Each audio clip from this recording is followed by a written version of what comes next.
the NHRA, the world's largest motorsport sanctioning body, showcasing speeds in excess of 290 miles an hour and traveling the quarter mile in less than 5 seconds. Championship drag racing from the NHRA.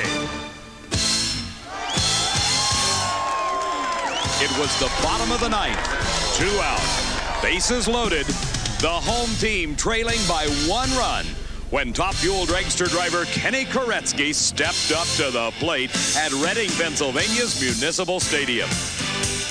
The occasion, the Darrell Gwynn benefit softball game between the NHRA Winston Pro All-Stars against the greats of NASCAR, the Winston Cup All-Stars. Earlier, the partisan crowd of over 15,000 rose as one to welcome Darrell Gwynn, the NHRA Top Fuel champion who suffered paralyzing injuries in an Easter Sunday accident in England. The proceeds from the game would go to Darrell's recovery fund, helping offset some of the expenses estimated at over $2.5 million. The NASCAR fans had plenty to cheer about in the top of the ninth as Michael Waldrop slammed a tape measure grand slam home run, putting the super speedway stars on top by 4 runs. But as Yogi Berra once said, it's not over till it's over. The Nitro drag racing drivers clawed their way back into contention until it was 20-19. Bases loaded, 2 out, when Koretsky stepped into a pitch from Ernie Irvan and slammed a sharp double to center field, scoring first Dan Pastorini and then Richard Hartman with the winning run. The victory by the NHRA Pro All-Stars was a fitting climax to a most emotional evening, which raised $150,000 for the Darrell Gwynn Recovery Fund. Now, 3 days later, the intensity level remains just as high, but the sport is Winston Championship Drag Racing, the 6th annual Sunoco Keystone Nationals at Maple Grove Raceway. Hello, everybody. I'm Dave McClelland, and welcome to the 16th event of the 19-race season that leads to the $1 million postseason payout. This could be the pivotal race in the Winston points chase in all 3 professional categories, as no one driver has been able to pull away and clinch the crown. For the current story on the point standings in Top Fuel, Funny Car, and Pro Stock, let's go to my good friend Steve Evans. David, let's talk a bit about those Winston Championship points battles. In Top Fuel, of course, it involves Gary Ormsby trying to catch the points leader, Joe Amato. But both of them got a couple of surprises in round 1 competition held earlier today. 2 big spoilers emerged. First of all, Gene Snow took low elapsed time of the event. Track record, 5:92. That's 50 Winston points. They both want. Maybe they'll get them back later on. Now, Eddie Hill has come back, well, from not the dead, but certainly comatose, with a 4.94. Gene Snow and Eddie Hill, they don't give 2 hoots who wins the Winston Championship. They want to win today's event title. Snow is on Amato's side of the ladder, Hill on Ormsby's side. That could be the final 4 in Top Fuel when we get there later this afternoon. Now in Pro Stock, disaster struck in round number 1 for the points leader, Jerry Ekman. He red-lighted, left the starting line too soon. That pushes him clear back to 3rd in points. He was devastated at the end of the racetrack. I truly hope that you know you red-lighted, and I'm not the one telling you. Oh, I didn't know I red lighted. Oh, no. How close of a light was it? I'm not sure about the light, but you wasted a 727. Oh, God. My crew's going to be disappointed as well as I am. Oh, I can't believe that. Can't believe that. Hey, it's racing, I guess. Now, you know, if you don't press that light, you wouldn't be the points leader. Well, the former points leader now. Oh, that's tough. Oh.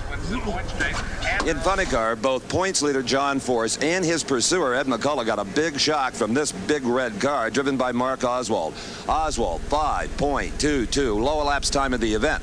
Now McCullough and Force were conservative in round 1 earlier. Both ran 5.30, both lost lane choice. John Force to Chuck Etchel's 5.29, and Ed McCullough to Bruce Larson's, likewise a 5.29. Now this car, Mark Oswald, he is on McCullough's side of the ladder, and the ace doesn't like that one bit. Steve, that Funny Car action will be coming up in just a few moments. Right now, let's get to racing with round number 2 of Top Fuel Eliminator. And here is Lori Johns at the wheel of the Jolly Rancher Candy Special. Her competition is the reigning Winston champion and the low qualifier here at Maple Grove. This is Gary Ormsby. But while he was low qualifier, he no longer holds low elapsed time. As Steve told us, it was Gene Snow in round number 1 that took away the low ET of the meet honors from Gary Ormsby, and with it, the 50 bonus points. Ormsby, from his number 1 qualifying spot, ran a 5 flat to defeat Wayne Bailey in round number 1, while Lori Johns beat Jack Ostrander. Her elapsed time was a 5:11. Because of the quicker elapsed time, Ormsby was allowed to select the lane he wanted to run in. In round number 2, he has picked the lane furthest from the camera.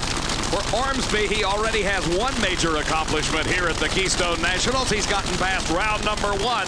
He was unable to do that a couple of weeks ago at the U.S. Nationals when he went up in smoke in the first round, watching then Joe Amato take the victory and the Winston points lead. As the two cars pull into the staging beams, Ormsby has got to be concerned about Lori Johns. She has won 3 races thus far this season. Ormsby, a total of 5 victories to his credit. Both cars are set.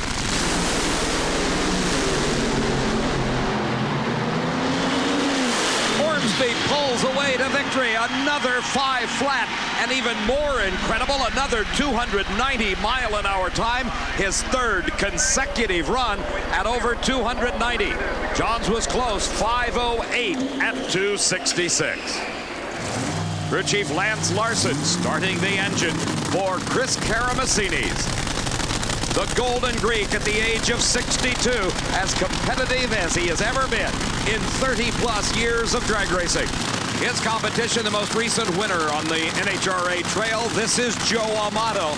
Joe is currently holding a slim points lead over Gary Ormsby in that Winston points chase.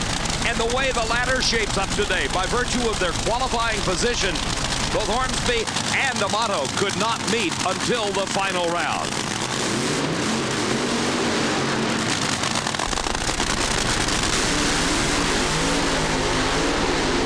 Let's go down to the far end of the racetrack and Steve Evans. You know, Gary, I don't think any driver has ever run 290 miles an hour 3 times in a row. I don't even think we did it when we had a 290 gear in it, Steve. This car is performing flawlessly today. Are you running only as hard as you have to, 2 5 flats? That's exactly what we're trying to do. As you know, we made a big mistake 2 weeks ago, and we're trying to eliminate that. Can you get the bonus points away from snow? Well, we're certainly going to try if the track stays good, probably. Hopefully, if we get that far, we'll do it later in the race, hopefully. Get it ready. The lane choice here goes to Joe Amato. He had a much quicker elapsed time in round number 1 of 4:98. But Karamessinis was close at a 5:07 as he defeated Michael Brotherton. Amato was the number 2 qualifier right behind Ormsby. He beat Dan Pastorini in that first round victory.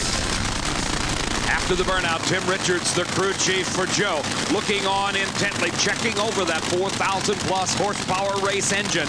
They cannot afford a mistake. Every round is important this late in the season.